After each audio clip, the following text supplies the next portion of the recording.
Bonsoir chers téléspectateurs, très heureux de vous retrouver dans la rubrique culture ce soir. Nous sommes au musée à la rencontre de l'inventeur artisan Moutar Mohamed Leïma dit Ratcom, voilà qui est l'homme, les difficultés rencontrées, l'invention en question.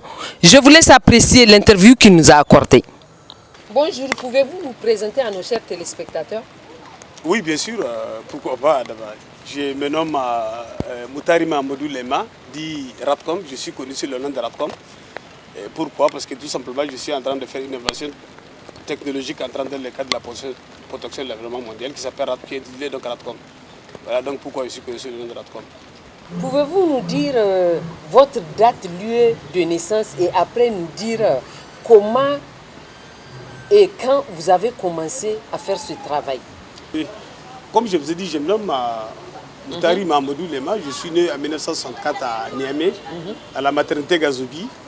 Et que bon, voilà, j'ai grandi ici, et je fais un peu d'aventure. Et cette fois-ci, bon, je suis de retour. Je suis en train d'inventer ma technologie, donc Ratcom, intitulée Ratcom, qui s'inscrit donc dans la logique des Jeux mondiaux pour une solution globale. Et c'est donc la raison pour laquelle nous avons jugé utile de porter à la connaissance du président, qui est invité au prochain COP 24 pour qu'ils puissent piloter ces projets afin de porter à leur connaissance qu'effectivement ce que vous cherchez, nous avons un inventeur au Niger, voilà, qui nous sont venus avec, qui a une technologie qui rentre nettement dans la logique de ce que vous faites pour une solution globale. Donc voilà, c'est pour ça que nous avons appelé. Avant la création ou bien l'invention de Ratcom, vous faisiez quoi dans la vie? Pourquoi l'idée? Comment est venue l'idée de la création de Ratcom? Bon, avant la création de Ratcom, j'étais d'abord horloger. Je faisais horlogerie. Et que bon, après l'horlogerie, cette fois-ci, bon, j'ai inventé donc la technologie Ratcom. C'est au village artisanal de Data. C'est là-bas que l'idée est venue. L'idée m'est venue, pourquoi? Parce qu'il y a le prince Guillaume de Luxembourg qui est le patron du village artisanal, le plus grand patron si vous voulez, du village artisanal. C'est son initiative. Donc j'étais là-bas avant. Alors comme j'étais là avant, j'étais un simple artisan.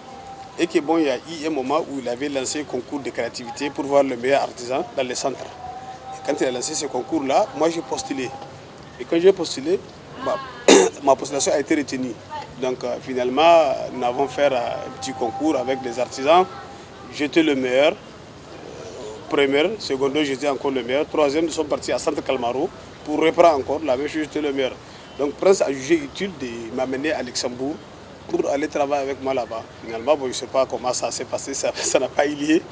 Et mon voyage n'a pas eu lieu, donc je me dis, bon, cette fois-ci, puisque j'ai une petite formation que j'ai reçue au Centre technique Calmaro, je vais venir à la maison pour continuer donc, à approfondir mes connaissances jusqu'à ce que bon, je vais essayer de voir ce que ça peut donner. Donc finalement, je suis venu à la maison seul, en train de continuer à développer donc, mon savoir avec le peu de formation que j'ai reçu au Centre technique Calmaro. Et voilà le résultat, donc c'est Ratcom qui vient. Voilà comment l'idée de Ratcom est venue. Les téléspectateurs seront curieux comme moi de savoir votre création. Si vous pouvez expliquer un peu Ratcom et pourquoi la création, parce que tout à l'heure, vous nous expliquez que c'était dans le cadre pour mettre les gens à l'aise que vous avez créé Ratcom. Tout à fait. Pouvez-vous expliquer aux téléspectateurs exactement Ratcom Planète, c'est quoi exactement? Ratcom, c'est, comme je t'ai dit là tout à l'heure, je t'ai dit que Ratcom, c'est une technologie entrant nettement dans la logique des dirigeants mondiaux pour une solution globale. Qu'est-ce que fait les dirigeants mondiaux? Les dirigeants mondiaux se réunissent à la recherche de voies et moyens pour valoriser l'environnement mondial. C'est l'environnement mondial qui est dégradé. Cette dégradation ne fait que s'amplifier de jour en jour. Et puisque ça s'amplifie, ça veut dire que maintenant il faut freiner, il faut arrêter. Maintenant pour arrêter, c'est Ratcom là qui peut arrêter la pollution de l'environnement, la dégradation du sol, le réchauffement climatique, etc., etc. En faisant comment? Bien sûr, en utilisant la plateforme Ratcom. En l'utilisant, c'est une plateforme qu'on a construite, c'est comme château de l'eau là. C'est-à-dire si tu veux, bon, je reviens derrière. C'est comme par exemple nos grands-parents qui ont vécu à l'époque. Ils n'ont pas de voitures, ils n'ont pas de motos, ils n'ont pas les avions, ils n'ont pas les trains, ils n'ont pas les bateaux, ils n'ont rien, ils n'ont pas l'électricité. Or aujourd'hui, nous avons tout ça là. Nous avons même technologie de pointe, ce qu'on appelle tablette et cellulaire, Android. Voilà. Donc, demain, nos enfants aussi, ils seront dans ça. Ils seront dans Ratcom. Vous voyez, toutes ces technologies que nous avons aujourd'hui, c'est parce que tout simplement, l'être humain, il faut extraire le sol pour extraire donc le contenu du sol, à savoir le ciment pour construire des maisons, ou les métaux pour construire des avions, des bombes nucléaires, ou des armes, ou les trains, ou les bateaux, etc. etc. Donc pour pallier à toutes ces différentes situations que j'ai construit Radcom est une technologie qui a pour but donc de suspendre la vie de l'homme sur Terre pour aller vers haut. Et une fois en haut, maintenant, tout c'est Radcom qui fait. Autrement dit qu'avant, vous savez, par exemple maintenant on travaille pour gagner à manger. Nous sommes dans un monde où il faut travailler pour manger.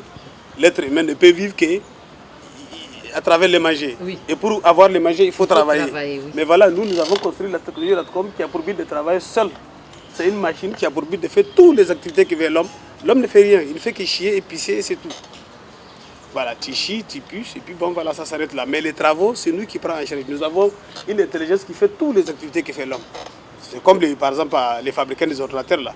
Tu vois, ils ont construit une unité centrale dans laquelle ils ont centralisé plusieurs technologies. Donc ces technologies qu'ils ont centralisées dedans, ce sont elles là, quand tu touches à l'ordinateur, tu verras à l'écran, ils sortent, il apparaît. La même chose, Radcom aussi, c'est une unité centrale dans laquelle on peut centraliser toutes les technologies du monde entier dedans. Et les maisons, et l'habitation, et les avions, et les trains, et les bateaux, et les immeubles, et tout ça là, on peut les centraliser dedans pour avoir un modèle de vie suspendu. Maintenant, la terre, on va concasser tout ce qu'il y a sur terre pour utiliser la terre à d'autres fins. Comme par exemple, si tu veux l'agriculture. Voilà, on peut planter des aliments à manger, on peut planter des arbres pour rafraîchir la terre va auto-régénérer. Cette fois-ci, bon, voilà, la vie est tranquille. Nous sommes dans un paradis sur terre. Voilà. Avez-vous déjà amené votre projet chez les autorités? Ils ont vu ça, vous leur avez expliqué? Oui, bien sûr, j'ai amené à l'autorité. J'ai même écrit au président, la dernière fois, il n'y a pas longtemps. Dans le cas de Niamey, j'ai dit, bon voilà une idée géniale avec laquelle on peut amener la ville de Niamey avec. Et une fois amené la ville de Niamey avec, bien sûr, conférence de l'Union africaine, là, qui aura lieu en 2019 là. Quand ils vont venir, c'est-à-dire que tous ces pertes qu'on a eu à faire pour arranger la ville de Niamey, travailler, tout ça là, mais quand les conférenciers viendront, on va les vendre la technologie Radcom. Nous allons rembourser cet argent-là à travers cette vente-là. Pourquoi? Parce que eux, si tu veux, c'est les enfants des dirigeants mondiaux, ceux qui vont venir faire la conférence là. C'est même les dirigeants mondiaux qui l'envoient pour venir faire des conférences dans n'importe quel pays qu'ils choisissent. Alors donc quand ils vont venir, nous en ce moment, on va faire la technologie Radcom au petit marché, à grandeur naturelle bien sûr. En ce moment, quand ils viendront, on va porter à leur connaissance de A à Z ce que c'est que cette technologie. On va les faire comprendre que voilà ce que votre patron cherche, ce que vos dirigeants mondiaux cherchent là, comme technologie, là, c'est ça que nous avons découvert. Voilà ce que c'est que cette technologie, voilà son utilité, voilà le fonctionnement, voilà les rapports économiques, voilà ses conséquences, voilà ses inconvénients. On explique tout à eux globalement et ils vont aller faire des comptes rendus à leur patron. C'est comme toi maintenant, tu vois, tu es une agent d'Anfani. Maintenant, tout ce que tu as ici, tu vas filmer pour aller porter à la conscience d'Anfani. La même chose aussi, ils vont porter à la conscience de leur patron pour dire, ben, écoute, nous sommes partis à Niamey pour une conférence de l'Union africaine. Effectivement, on a eu une technologie intitulée Radcom qui s'inscrit dans la logique de ce que vous faites là pour une solution globale. Pourquoi pas ne pas aller voir? Mais bien sûr, cette fois-ci, ils vont venir les dirigeants mondiaux même en question au Niger, plus grand que cette fois-ci même la conférence, parce que c'est les dirigeants qui vont venir voir. Et quand ils viendront, moi je vais porter à leur connaissance de A à Z ce que c'est que la technologie. Et là, tu vois, ils vont acheter la licence de ce travail que nous sommes en train de faire avec l'État de Niger pour aller maintenant appliquer dans les pays comme les États-Unis d'Amérique, comme la Chine, qui ont le problème de la pollution de l'environnement. Il y a beaucoup de pays, par exemple, quand tu prends la Russie, l'Union soviétique, l'Allemagne, la France, tous les pays du G8, ils ont des problèmes des émissions de gaz à effet de serre qui dégagent énorme en quantité. Alors ça, c'est la solution globale à ces émissions de gaz à effet de serre-là. Donc voyez-vous, les conférenciers viendront, ils vont voir, ils vont faire des comptes rendus et ils vont revenir acheter avec Niger. Et nos trésors nigériens vont stocker donc de l'argent. Peut-on savoir le coût Des Radcom? Oui. C'est un trésor, ça veut dire c'est beaucoup, c'est pas petit. Donc je ne sais pas comment expliquer. Ça là, les machins là, l'enseignement supérieur, lorsque l'autre était ministre là, Edmond Lawa, j'avais fait une requête pour déposer, j'ai dit bon, j'aimerais qu'il me donne un peu d'argent pour parachever ce travail. Donc ma requête a été transmise aux techniciens de l'enseignement supérieur. J'étais venu une fois pour faire un suivi de près, on m'a dit d'aller voir les techniciens. J'étais allé les voir et ils m'ont fait comprendre que Radcom c'est une technologie qui est plus chère que le pétrole. Donc je ne sais pas, toi tu demandes... Non, oui, on a un peu une idée. Voilà. Oui. Maintenant, pouvez-vous nous dire les avantages du projet Radcom? Oui, l'avantage du projet Radcom, c'est que c'est l'homme qui vit dans des situations difficiles. Voilà pourquoi nous sommes venus faire... Les innovations, c'est toujours comme ça.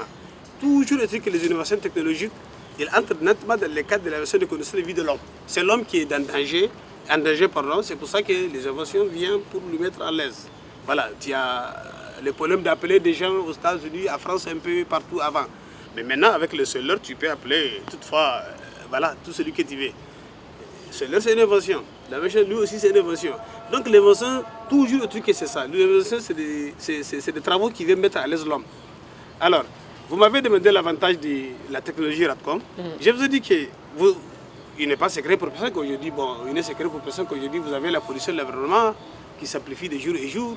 Vous avez le sol qu'on a appauvri complètement. On a extrait tous les mines des sols pour construire des machins. Et maintenant, à la longue encore, il faut mettre des enfants au monde, qu'il faut extraire encore davantage le sol pour construire des usines pour eux, pour construire des maisons pour eux, pour construire des avions pour eux, pour construire des trains et des bateaux pour eux. Alors, pour parler à tout ça là maintenant, il faut aller construire une technologie intitulée donc Radcom pour insérer les gens dans les plateformes Radcom.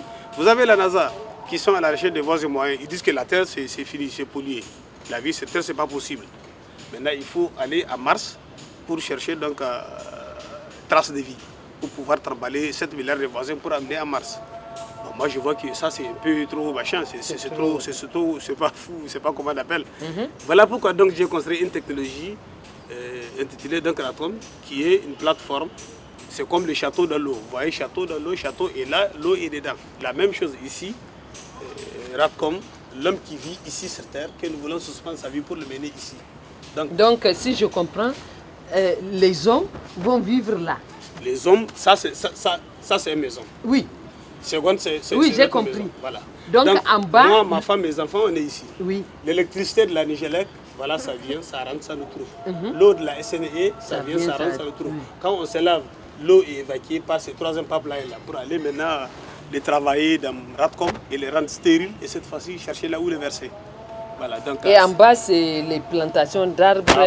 En bas, c'est les arbres qu'il faut planter. Par exemple, tout ce qu'on a construit sur toute l'étendue territoire de la planète, il faut tout casser maintenant pour construire une plateforme Radcom où les gens vont suspendre leur vie en haut et c'est elle qui travaille, c'est elle qui fait tout le travail que fait l'homme. Quelle que soit l'activité, nous n'avons programmé à l'intérieur de ça. C'est comme par exemple les ordinateurs actuels, là, je t'ai dit que l'unité centrale dans laquelle il y a tous les programmes qui sont centralisés dedans. Maintenant, quand vous tapez la machine, vous voyez sur l'écran donc les résultats. La même chose, lui aussi, c'est une sorte d'unité centrale qui a pour but de synchroniser toutes les technologies du monde entier à la fois. Et les avions, et les trains, et les bateaux, et les habitats, et tout ce que tu veux à l'intérieur de ça. Et c'est lui qui fait tous les travaux. C'est lui qui sème, c'est lui qui sème, c'est lui qui arrose l'eau, c'est lui qui met l'engrais, c'est lui qui récolte les fruits, et en même temps, c'est lui qui stérilise. Et cette fois-ci, il ne peut pas le repas. Et il attend ta requête. Tu fais une requête, tu dis bon, j'ai besoin d'omelette, automatiquement il t'amène l'omelette. Oui, mais à la fin, l'homme, il fait quoi? Mais à la fin, l'homme ne travaille pas, bien sûr. C'est les travaux de l'homme qui fait les dangers. Par exemple, les Boko Haram, les Moujao, les Al-Qaïda, AIS, le réchauffement climatique, tout ça, là, c'est le travail de l'homme qui fait. C'est le travail que fait l'homme là. C'est ça qui fait tous ces dangers-là. Mais maintenant, il faut arrêter ce travail-là. Puisque quand je prends Solani, il fallait jeter les papiers sur la terre et puis je continue. Or, chez nous, ici, tu ne jettes pas. Ici, tu pisses dans nos mains, tu es dans notre plateforme. Tu pisses dedans, nous, on prend. Tu chies, on prend. Voilà, tu craches, on prend. Tu te laves avec tes vêtements, tout ça, là, on prend l'eau sale, on les stérilise. Avec dedans. les ordures. Tout ça, non, il n'y a même pas d'ordures. Il n'y a même pas d'ordures ici. Okay. Ordure, c'est ici, la vie sur terre. Mais quand la vie est suspendue, il n'y a pas d'ordures. Quels sont les problèmes que vous rencontrez dans votre vie d'artisan et d'inventeur? Donc le problème que je rencontre, c'est énorme, hein, c'est pas petit. Hein. Parce que d'abord, ce travail que tu vois là, de A à Z, c'est moi qui l'ai fait. Personne ne m'a donné un franc pour faire ça. Ça, c'est un. Secondo, j'avais commencé à faire ce travail depuis 1999, depuis le temps de Barry Ménessara. Alors, quand j'avais commencé à faire les travaux, en ce moment, bon, j'étais seul, je n'ai pas assez de financement. J'ai cherché des financements à travers les organisations internationaux et nationaux. Je n'ai pas y avoir. Au niveau du gouvernement, la même chose. Donc, j'étais obligé de me transformer en petit commerçant, en petit commerce, pour avoir un peu d'argent pour pouvoir donc autofinancer mon travail. Donc là, j'ai quitté, je suis venu au musée, je suis en train de le faire. Donc, il n'y a pas de financement, il n'y a rien. Voilà, maintenant, je fais ce travail à hauteur de 90%, sous fonds propres. 90%. Il n'y a pas de sponsor à part les autorités? Personne ne m'a donné un franc pour faire ce travail-là. Personne. Mais avez-vous déposé des lettres de sponsoring? Et justement, j'ai déposé jusqu'à fatiguer. Tu me connais, Adama. Voilà. Tu me connais, j'étais un peu de la galère avant. J'ai faisais le va-et-vient un peu partout, j'ai déposé des requêtes un peu partout. Bon, il n'y a pas eu de suite favorable. Et au niveau du gouvernement, ou au niveau de Bayer ou n'importe quel autre. C'est des entreprises qui me donnent un tout petit peu de financement. Et aussi, il fallait vraiment passer beaucoup de temps pour avoir ça. Un tout petit peu de choses là. C'est-à-dire quelqu'un qui doit avoir 10 millions de financement, on lui donne 60 000. C'est tout ce que j'ai. Voilà, c'est à travers ça que j'ai marché. Mais moi-même, je mets mon fonds. Je travaille moi-même. Je mets mon fonds et je fais ce travail-là. Donc maintenant, c'est l'appel qu'on lance auprès du président de la République. Voilà une idée géniale. Moi, je suis prêt à porter à leur connaissance du président de la République pour qu'ils puissent donc porter à leur connaissance. Voilà, si maintenant les dirigeants mondiaux ils voient que c'est utile, ils peuvent acheter la licence avec un autre pays et notre pays aura de l'argent. Et voilà, et notre pays non seulement aura de l'argent, mais aussi le monde maintenant restera tranquille. Il n'y a pas de guerre, il n'y a pas de tremblement de terre, il n'y a pas de cyclone, il n'y a pas de tempête, il n'y a pas les ouragans, il n'y a pas les inondations, il n'y a absolument rien. Et vous mangez ce que vous voulez. Voilà, vous mangez ce que vous voulez, c'est Ratcom qui fait tout à la place de l'homme. L'homme, lui, il ne fait que bon, voilà, prier, c'est pas manger, faire ses besoins, c'est tout. Mais sinon, le travail, c'est l'intelligence de Ratcom. C'est un ordinateur qu'on est en train de construire qui va faire tous les travaux de l'homme, dans lesquels on peut synchroniser tous les programmes, on peut centraliser tous les programmes du monde entier dedans. Voilà. Rubrique Culture, c'est fini pour ce soir. Merci beaucoup de nous avoir regardés. Retenez que du côté de la caméra, j'avais Cisco. Je vous donne rendez-vous semaine prochaine. Bonne soirée.